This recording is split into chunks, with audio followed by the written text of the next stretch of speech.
দাবানলের ভয়াবহ আগুনে পুড়ল গাজায় বর্বর হত্যাযজ্ঞ চালানো ইসরায়েল। ৩০ ঘন্টার বেশি সময় ধরে চোখের সামনে নিজের দেশকে পুড়তে দেখলেন নেতানিয়াহু। হঠাৎ ছড়িয়ে পড়া দাবানলে দেশটির প্রায় ২৫০০ একর বন পুড়ে ছাই হয়ে গেছে। রীতিমতো বিমান হেলিকপ্টার মোতায়েন করেও আগুন নিয়ন্ত্রণে আনতে হিমশিম খেতে হয়েছে দেশটিকে।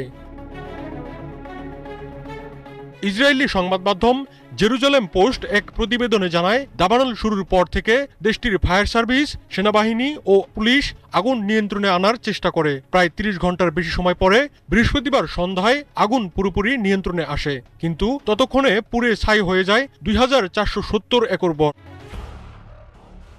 বুধবার ইসরায়েলের মোসাব তারুমের কাছে আগুনের সূত্রপাত হয়। তাপমাত্রা বৃদ্ধি এবং তীব্র বাতাসের কারণে আগুন আরও তীব্র হয়ে বিভিন্ন জায়গায় ছড়িয়ে পড়ে। এক পর্যায়ে ভয়াবহ আকার ধারণ করে আগুন নিয়ন্ত্রণের বাইরে চলে যায়। এমন পরিস্থিতিতে অ্যাডহক কমান্ড সেন্টারে জরুরি বৈঠকে বসেন ইসরায়েলের প্রধানমন্ত্রী বেনইয়ামিন নেতানিয়াহু। জরুরি সতর্কতা জারি করে রাজধানী জেরুজালেমের নিকটবর্তী একাধিক শহর থেকে বাসিন্দাদের নিরাপদ আশ্রয়ে সরিয়ে নেওয়া হয়। পরিস্থিতি সামাল দিতে ইসরায়েলি পুলিশ রাজধানীর গুরুত্বপূর্ণ রুট বন্ধ করে দেয়। রেল লাইনের কাছে আগুন লাগায় বন্ধ করে দেওয়া হয় ট্রেন চলাচলও।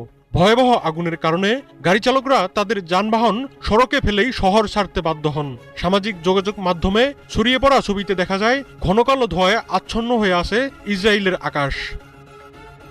ইসরায়েলের জাতীয় অগ্নি নির্বাপন ও উদ্ধার কর্তৃপক্ষ জানায়, দাবানল নেভাতে সারা দেশ থেকে ১০০টির বেশি দল মোতায়েন করা হয়। আগুন নেভাতে ওড়ানো হয় ১১টি অগ্নি নির্বাপক বিমান ও একটি হেলিকপ্টার। পাশাপাশি ইসরায়েলি বিমান বাহিনী ও প্রতিরক্ষা বাহিনীর সদস্যরাও আগুন নেভানোর কাজে যুক্ত হন। ভয়াবহ এই আগুন নেভাতে ৬টি জেলার ফায়ার সার্ভিসের সদস্যরা একযোগে কাজ শুরু করেন। বেত শেমিশের উত্তরে অগ্নি নির্বাপক দলগুলো আগুন নিয়ন্ত্রণে আনতে দিন-রাত কাজ করে। জেরুজালেম ফায়ার সার্ভিসের কমান্ডার সমুয়েলিক ফ্রিডম্যান বলেন, অগ্নি নির্বাপক কর্মীরা একটি ভয়াবহ এবং অপ্রত্যাশিত আগুনের মুখে সাহস এবং দৃঢ়তার সাথে সামনের সারিতে দাঁড়িয়েছেন। দ্রুত পদক্ষেপে আগুন নিয়ন্ত্রণে আনা গেছে। এটি অগ্নি নির্বাপক ও উদ্ধার কর্মীদের লড়াইয়ের আপসহীন নিষ্ঠার প্রমাণ।